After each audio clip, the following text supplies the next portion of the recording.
But why does this image send a shiver of fear down our spines?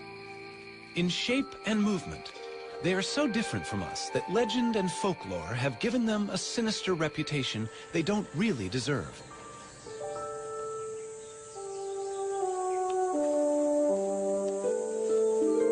How can we understand an animal that smells with its tongue? Or that hears with its whole body, sensing vibrations? The hypnotic stare of its unblinking eye can seem as alien as its apparent rebirth through the shedding of its skin, sloughed off like a scaly ghost of itself.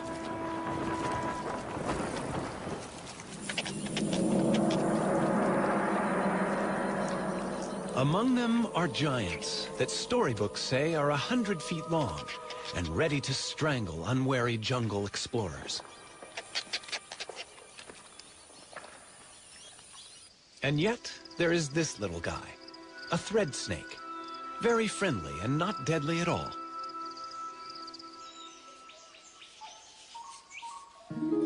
There is even beauty and grace in some as they go upon their bellies, silently through the trees. But where did snakes come from?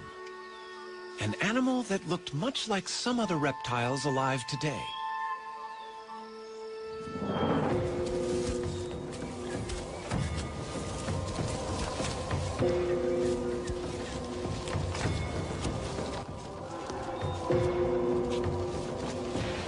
It's hard to believe that snakes have anything in common with creatures like this.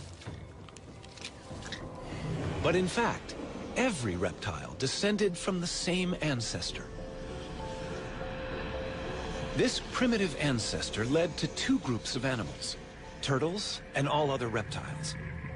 All through the age of the dinosaurs and during the emergence of lizards, snakes were nowhere to be seen.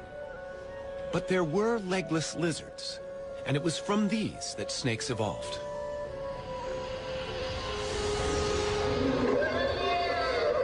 For 110 million years, they have been living side by side with other reptiles. Today, there are more than 2,500 different species of snake.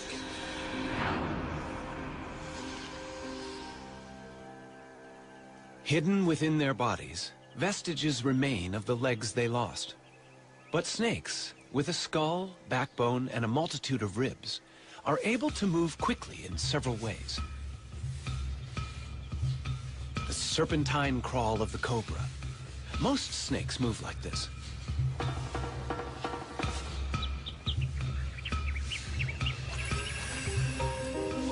The movement creates little ridges in the ground, which the snake pushes against to propel itself forward. When you're short and fat, like this puff adder, throwing cobra-style loops is impossible. Instead, the muscles act on the ribs. As the ribs move, the snake's scales grab hold of the ground, and with a series of rhythmical contractions, the snake rows along in the sand. The famous sidewinder favors the serpentine wave, and like the cobra, it can push itself against the ridges it nudges up in the sand. By moving sideways, it needs only 2 points of contact on the very hot sand. At any one time, most of its body is held in the air. Legs? Who needs them? There are different problems for a tree-climbing python in a rainforest. To reach across a gap, it can stiffen sections of its body, becoming its own ladder from branch to branch.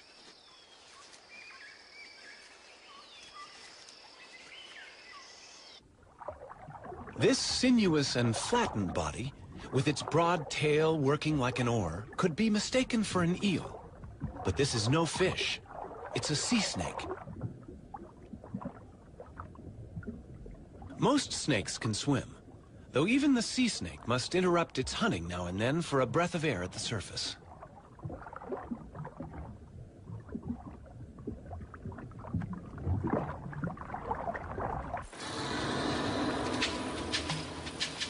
As hunters, in water or on land, Snakes are silent and efficient killers. A rattlesnake has more than its bite to work with. Its tongue constantly tastes the air, scenting for prey. Its body senses ground vibrations, even the footsteps of a mouse. Standing still is no defense. The rattler is also able to sense body heat. Infrared heat, detected by sensory pits on each side of the face, pinpoints the prey.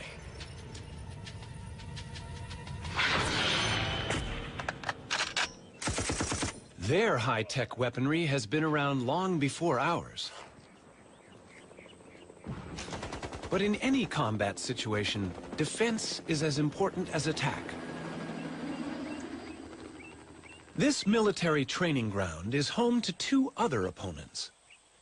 The rare red cockaded woodpecker lives in this loblolly pine. Its enemy is a corn snake, whose tactics are to climb the tree and steal the woodpecker's chicks. The bird's defense is to peck at the tree, releasing its resin.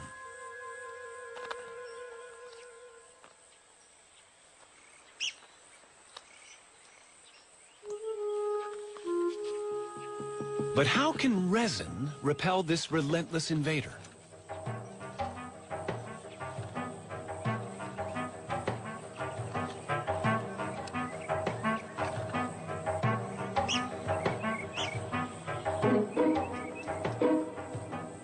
It's getting close. Will the woodpecker's weapon really work?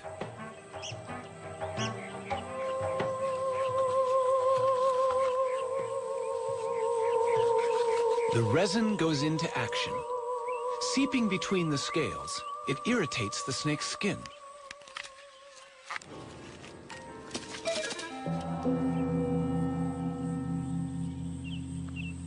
Woodpeckers won, corn snakes nothing. Australia, home to the most venomous snakes in the world. In these cane fields lives one of the most deadly. But why do snakes need venom?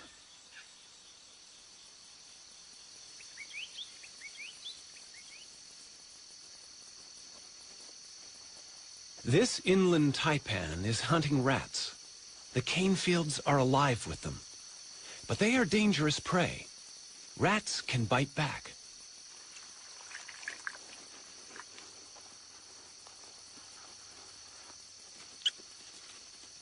A snake's head contains all its sensory equipment: eyes, taste, smell, brain. And the head is vulnerable.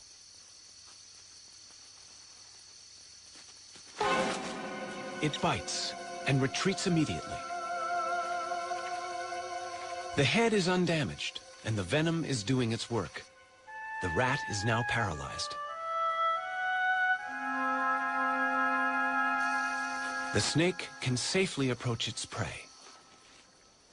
Venom gives the snake two huge advantages. It not only kills the prey, but by the time the snake begins to swallow the rat, the venom has already begun to digest it, breaking down cells in the body.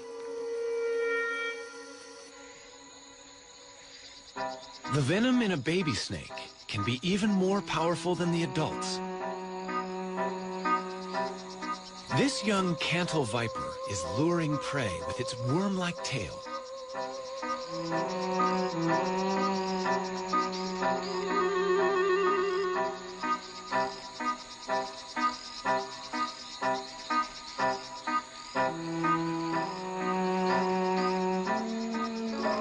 The frog is deceived by the enticing movements.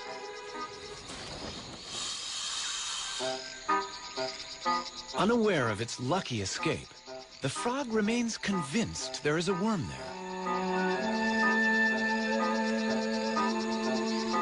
Amazingly, the frog seems unable to see the snake.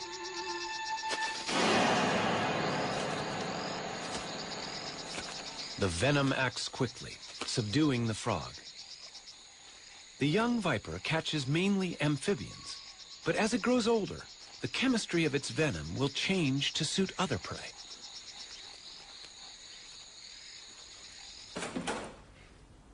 Donald Stridham works with South African snakes to understand how venoms affect the bodies of prey animals and how the venom is delivered during a bite. The snake that I've chosen here is a puff adder, and they've got the very long front-hinged fangs with a cytotoxin, a cell-destroying venom. I'm going to very carefully open up the snake's mouth and show you this mechanism. The snake doesn't like its mouth to be open. It's much like you going to the dentist and having your mouth prodded into. Now the fangs lie against the palate of the mouth. So if I just open there, you can hardly see the fangs. But if I now slip my stick just behind the fangs and get them forwards, you can very clearly see how they hinge. Now the fangs are covered by a skin sheath here. I'm going to try and slip this sheath up so that one can see the naked fang. And there we have one fang nicely exposed. These fangs are hollow. They work like little hypodermic needles, so they inject venom through the fang into its victim. And in fact, you can see a tiny droplet of venom on the one fang there. You know, the venom glands of a snake are very similar to the saliva glands in a human, in that if we have a dry mouth, our body very easily reproduces saliva.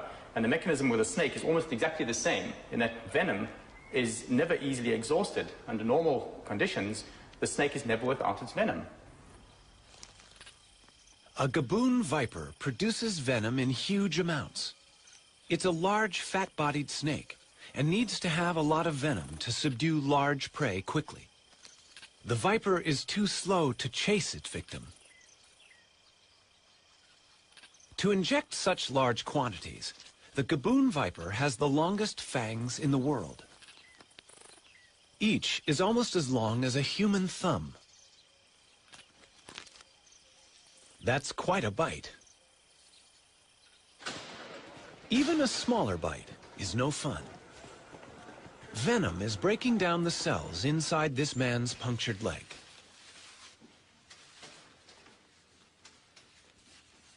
He's not feeling too bad now, but measurements show his leg is swelling fast, a sign that the snake injected a potentially fatal hit of venom.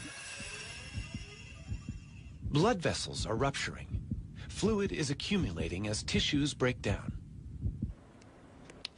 Only the correct antivenom can stop the process before vital organs are damaged. Antivenom is a specially prepared fluid, a serum containing antibodies, proteins that will neutralize the venom in the snakebite. The patient has survived the night, but the tissue damage continues for a while. There is still venom present. Although snakes are not trying to kill us, it's worth knowing how some of them bite. The next snake that I have here, it's Africa's most venomous snake. And this is a boomslang. It has drop for drop the strongest venom of any snake in Africa, more so than a black mamba or any of the cobras.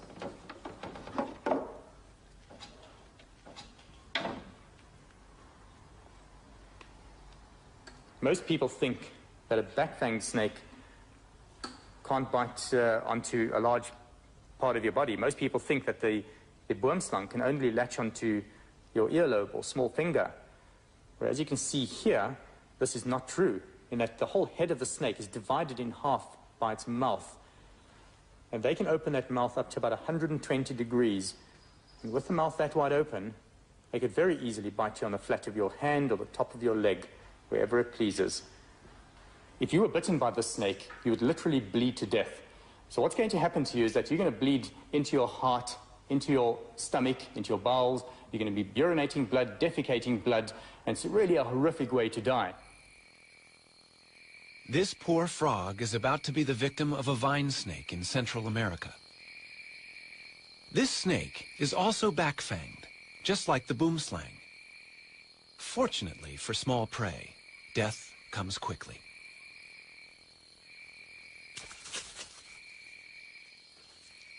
The venom of some snakes with fixed fangs attacks the nerves.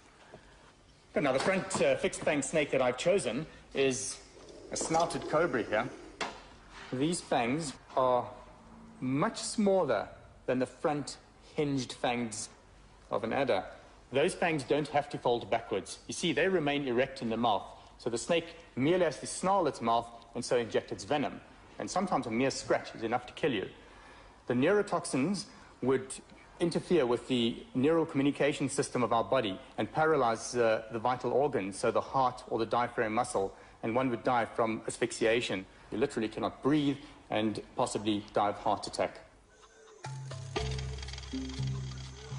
In most countries where people face a daily risk of encountering snakes, wood piles and exposed trash heaps are surprisingly common, yet all can encourage snake trouble. Wood piles provide shelter for snakes, and trash attracts rats. What better prey is there here in Africa for a black mamba?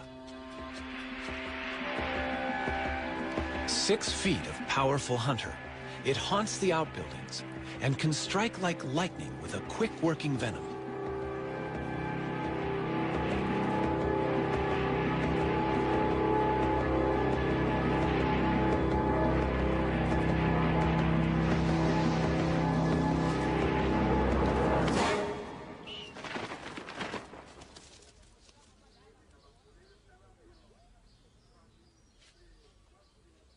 To a black mamba, this bungalow is just another place where food may be in good supply. Inside, Tony Morgan confronted an uninvited guest, and it bit him. This is a typical corner that snakes like to hide in, and it was a similar corner like this near my front door on the farm that I found a mamba all curled up here with my fishing rods and various things like that. And as I don't kill anything, particularly snakes, I grabbed this particular implement and I thought that I hooked him out and I thought that I'd pinned him down. Unfortunately, he was able to stretch quite a bit and he got me just below the knee with one fang. I then lasted exactly 30 minutes. Anne, my wife, got me down to Donald's place very quick. And then he took over and drove me down to the hospital, where we were fortunate in finding a doctor on duty. And 30 minutes after the bite, I said to him, I cannot exhale anymore. And he said at the same time, which I didn't hear, his heart has stopped as well. So in effect, I was dead at that time.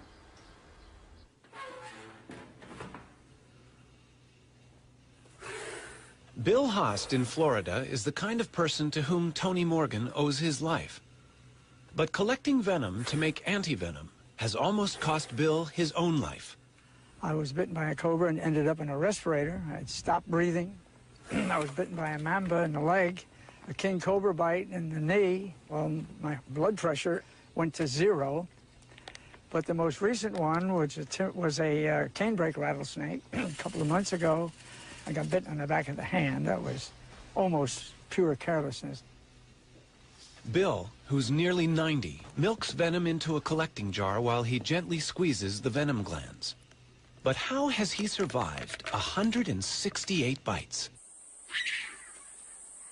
The answer may be quite natural. The South African Cape cobra, a highly venomous snake, is prey to meerkats. But why are meerkats apparently unaffected by frequent cobra bites? They seem to be immune. Perhaps the frequency of such bites is a clue to Bill's survival. Back in 1948, September the 18th to be exact, I started immunizing myself with venom from the Cape cobra of South Africa. I diluted the venom 10,000 times and took 1/100th of a milliliter. Then I graduated or increased the dose over months and then eventually years, added different species until now, on usually once a week, I take a booster, and it's a mixture of 32 different species. So I know that got me through a lot of these bites, at least over the threshold, if not in most cases, saved my life. Snakes and humans share the world uneasily. This spectacled cobra is common in the paddy fields of India.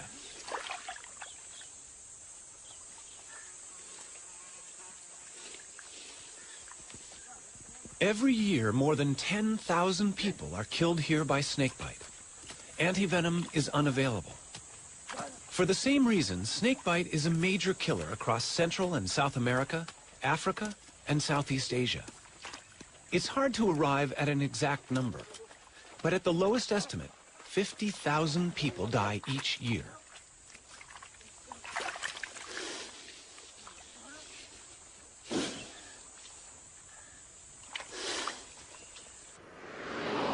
In South Africa, Donald Stridham is answering an emergency call. In this part of South Africa, we have a lot of venomous snakes. People are active in the field here. They often come across snakes, they find them in their houses, and that's when we are called out.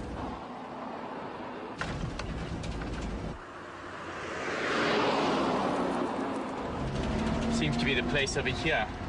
Lots of people standing around there. A snake in a house is a cause for local excitement. But the occupants have already followed the right emergency procedures. Everyone has left the house. And they've not only closed the door, but sealed it as well, with a towel.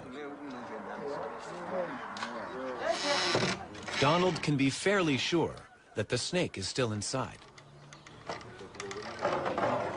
What I'm going to do here is have to put a visor on, because in a situation like this, it's very possibly a spitting snake. So I'm just going to get a few things that I need here.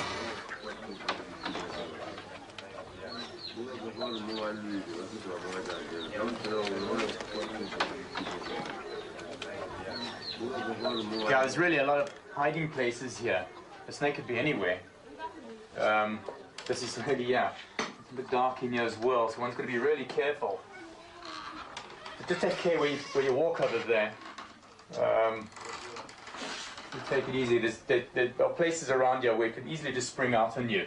So if you guys just stay back a bit there. I'm going to have a look in these dark areas. I need to stay in the open area of the floor, because I suspect it to be behind things around like this here. Oh, that's clear.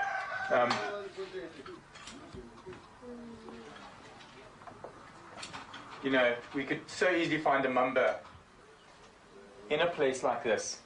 And these things are like coiled springs. I mean, once it feels that it's not hidden anymore, it could just come flying out.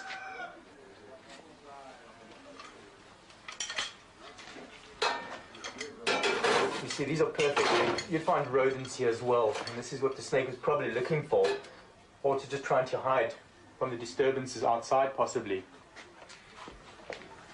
You know, this whole area is really, really good.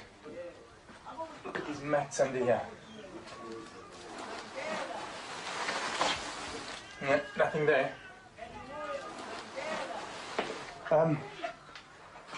You know, I don't know. Sometimes they even find an escape. They could actually maybe even get out from where the door was plugged out there. It could have pushed past there. But I think we just maybe should carry on looking. You know, it could also have climbed. I mean, these walls are pretty rough up here. I think to take a look somewhere up here.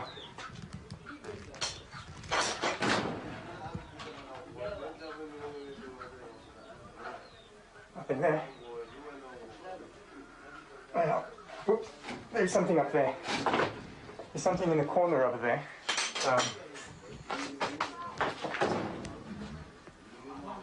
Yeah. Okay, without a doubt, that's a mamba. It's a black mamba. There's a piece of coil just around between the roof and the wall there. We know that mambas are very, very poisonous. I mean, if this bites us, we're quite far from a hospital now, so we've got to be really, really careful. And if you can just stay in the furthest corner away from me there, just out of my way, I'm going to bring it down and just get it straight past you outside, and then deal with it, get it into the bag.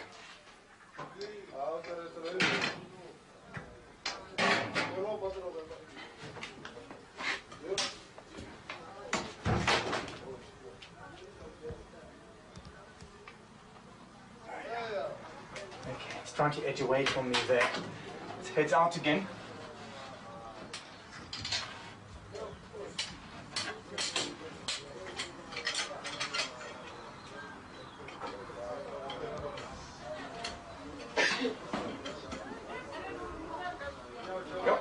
opening up its black mouth at me. It's warning me. You know, it's interesting that the snake doesn't just come out attacking, but at this stage, having it like this, it obviously feels threatened. At this stage, it'll bite whatever comes near to its mouth. And that's, oh, it's a big snake, bigger than I thought. It's a long animal. Just watch it behind me there. Please don't just come any closer than that.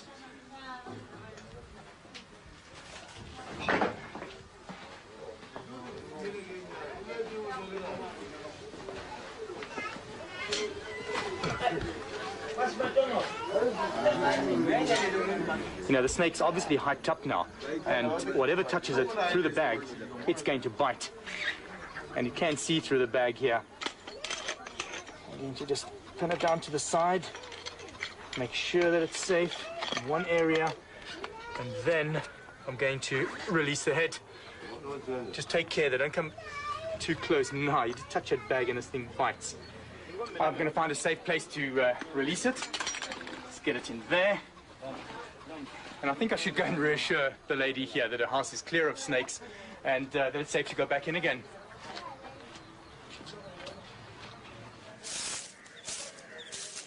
Housewives in India are troubled by snakes as well. The men of Vrindavan have also made a profession out of removing them.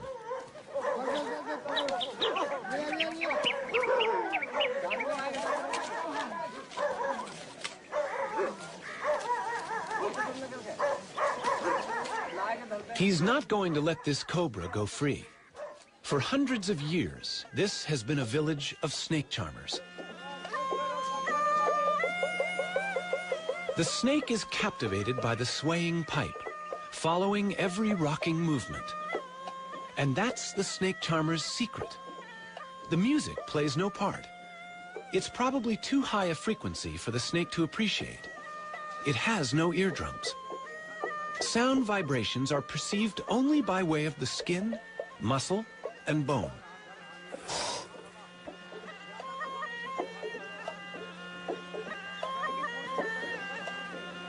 Bites are a routine hazard for charmers, but they have a special snake stone, which they believe can magically draw venom from the wound. Survival is most likely to depend on the snake only biting in defense, using little or no venom. Also, the victim himself may have received many mild bites in his lifetime and developed some immunity. But the piece of soapstone is the treatment they believe in.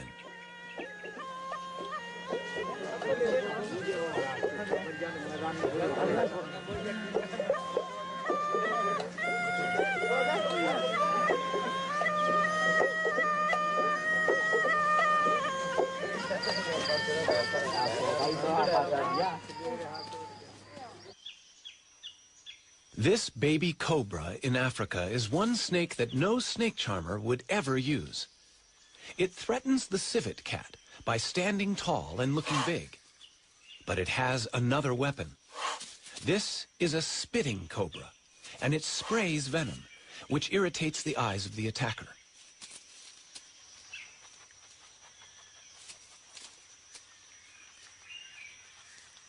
It's not lethal, but it works.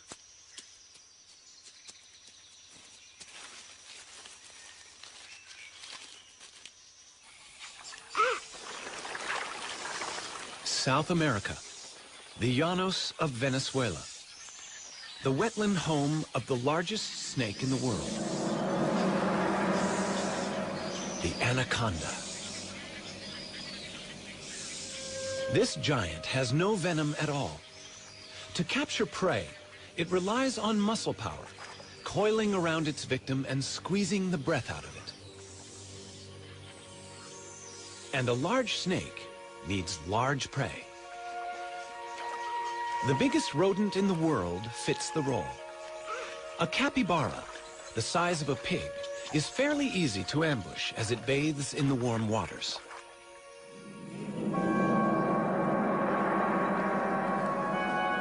The snake must have teeth strong enough to hold on to such lively prey. And be ready to loop its body tightly around the capybara to avoid being bitten or scratched.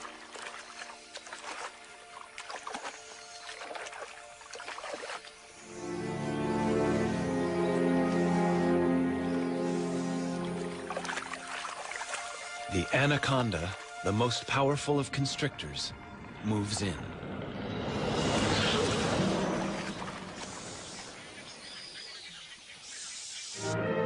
Look out, Jimmy. Hold that head, hold it.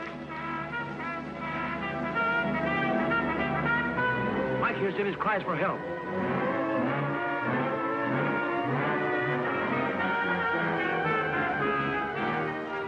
Jim is black in the face, almost done for.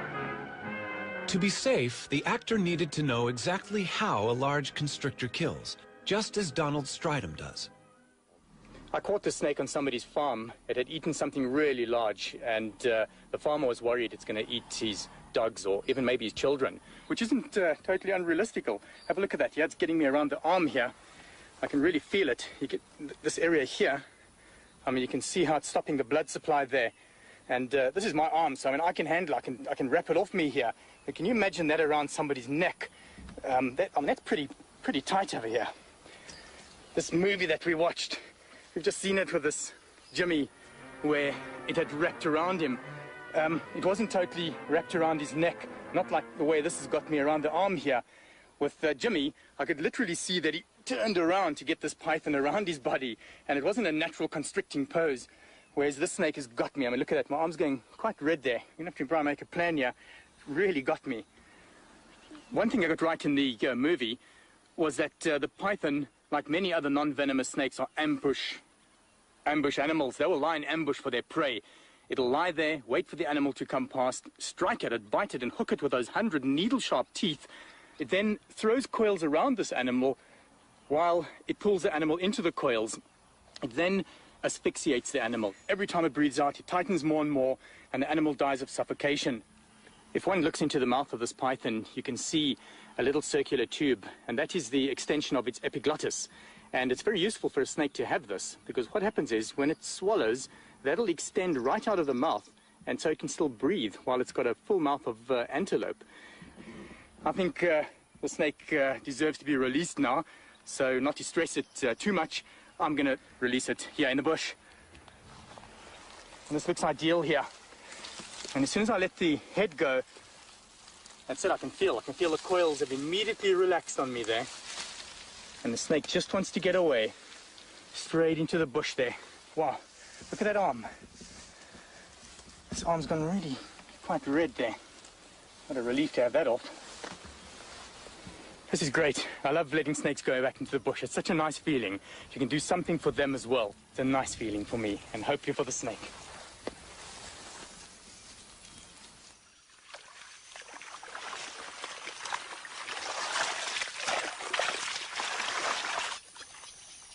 Back in Anaconda country, there's someone who's trying to do good things for them as well.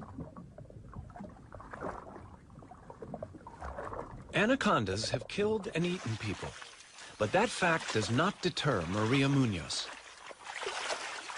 At the ranch of El Cedral, the petite Maria is on the track of her favorite animal.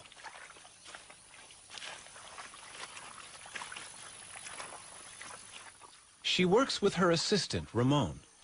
A snake longer than 10 feet always requires 2 people for safe handling. How many males do we have? It's the breeding season for anacondas, and Maria recognizes this group as small males. She hopes they will lead her to the much larger females somewhere nearby. The males are placed in bags to keep them out of the way. The female they find is 13 feet long. Maria uses a trick to calm it down. No. She dips its head in the mud so it can't see. She's very quiet. Y le vas a poner en la cabeza. Beautiful.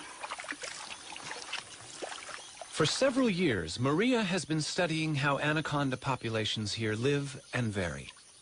The tail. I would like to know is new one or she had a mark. Let me see the cloac. Good. It's a new female for us. That means there are more than 900 anacondas, green anaconda in this ranch. Before Maria began her work, no one knew how many anacondas could live here. Now, by taking blood samples for DNA, she is also getting some idea about how they are related. But of course, she still needs to know how long these giants are. Her personal best is nearly 20 feet, about 10 feet short of the world anaconda record.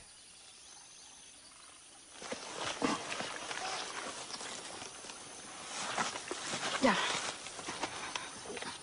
No se sale. These are the heaviest snakes in the world, but this one is a little lighter than the 485-pound monster in the record books. 44.45 kilograms. Some snakes, like this South African tiger snake, not only constrict their prey, but are also venomous. I've got the tiger snake's favorite prey. It is a striped skink. Now I'm going to bring it in closer, and you're going to notice that the tiger snake will bite and poison its prey, also wrap around it to constrict and kill. Now this is of course a dead skink, so I'm going to move it around so that the snake thinks that it's alive.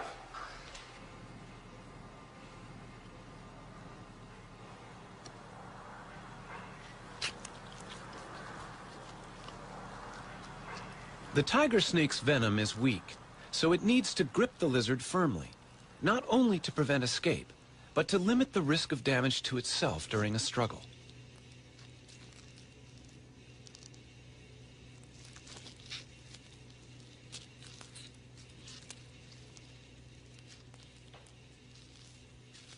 Even more remarkable is an African egg-eating snake's ability to get its mouth around an egg. All snakes can eat meals bigger than their heads. They simply open very wide, and then ligaments allow the lower jaw to expand. Still, the egg cannot be crushed until it reaches special bones in the spine, which can pierce the shell.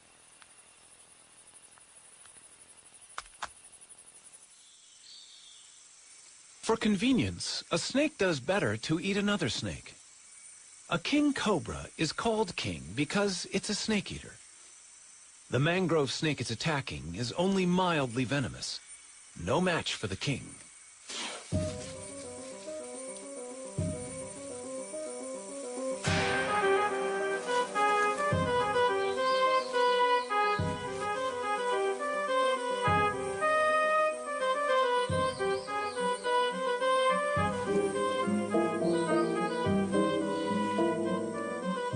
It's not easy for the king to judge exactly how long this meal is. But since the king is the largest venomous snake in the world, chances are the victim's tail will be reached easily and swallowed. It's good to be the king.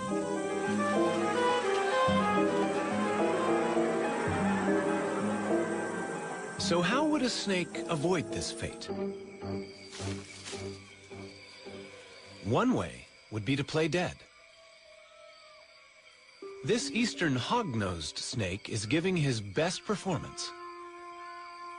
Its play acting must convince a threatening indigo snake. There is an interesting moment of standoff, but the actor has another defensive card to play. A gland in its tail emits a smell of death to go with the gaping mouth. It's the performance of a lifetime, and the enemy is fooled.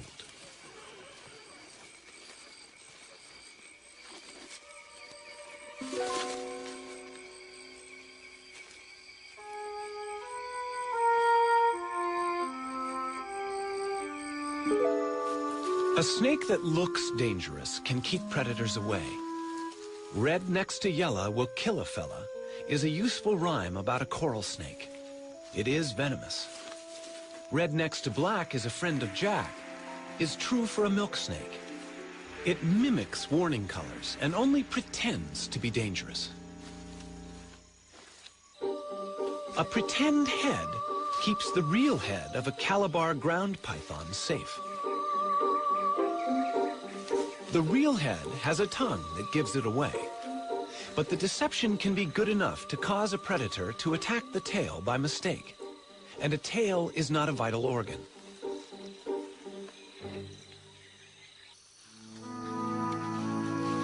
Often the brilliant colors and patterns of a snake's skin are not a warning but a subtle camouflage, matching its surroundings. And to us, it can look beautiful.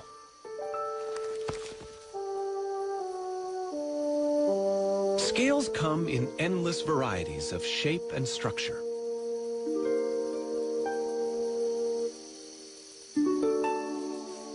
In the wild, snakes are not easily seen, a useful quality which suits these masters of ambush perfectly.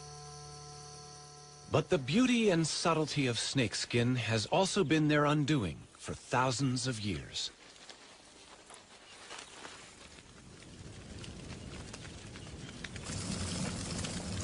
Fire is traditionally used by hunters in Cameroon to expose the hiding places of aggressive rock pythons. Entering an aardvark burrow to retrieve so vicious a snake is a risk few men will undertake. Once, this nightmare task was a test of virility, a rite of passage. Crawling inch by inch on toes and fingers, the hunter moves toward the angry python. His companions keep track of his progress. They may have to rescue him. The heat is stifling.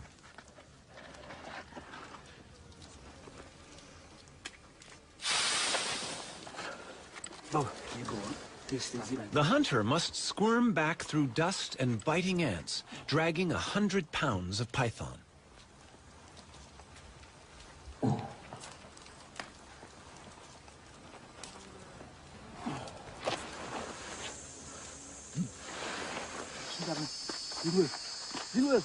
His companions take over.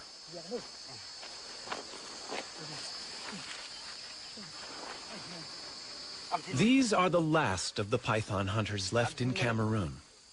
Firearms have made it easier to kill other animals for food and skins. But the meat on this snake in former times would have been essential, and its skin a profitable result from such horrific effort.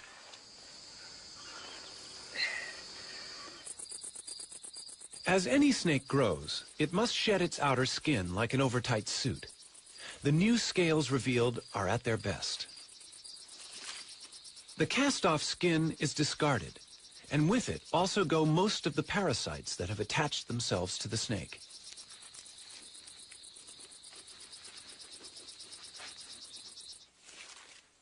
The regular shedding of dead skin has special significance for rattlesnakes.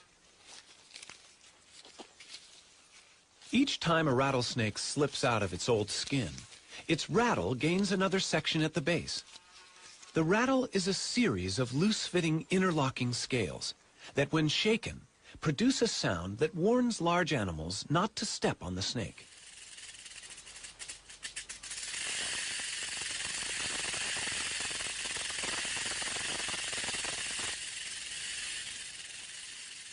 Although only a warning, the rattle has been the snake's downfall. Their noise makes them easy to locate, and as a result, tens of thousands are killed every year. I hate rattlesnakes. J.P. Jones sees rattlesnakes only as potential killers of people and livestock. He's hunted them since he was a boy. But recently, he's finding it harder to find them. He simply can't hear them, even with the listening apparatus he designed himself. There are rattlers around, but many are becoming quieter. Ruthless hunting is exterminating the loudest, and a greater proportion of snakes with weak rattles are living and breeding. Not having a loud warning, of course, makes a snake even more dangerous. But J.P. is undaunted, and his roundup goes on, presumably until only silent rattlesnakes survive in his part of Alabama.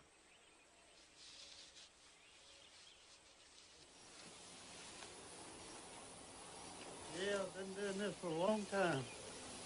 78 years old, but I still enjoy it. Getting rid of snakes anywhere is never the good idea it might seem. Farmers in Vietnam didn't value the many snakes that once lived in the paddy fields until they vanished. The snakes were trapped for food, and the rice crop was attacked by rats.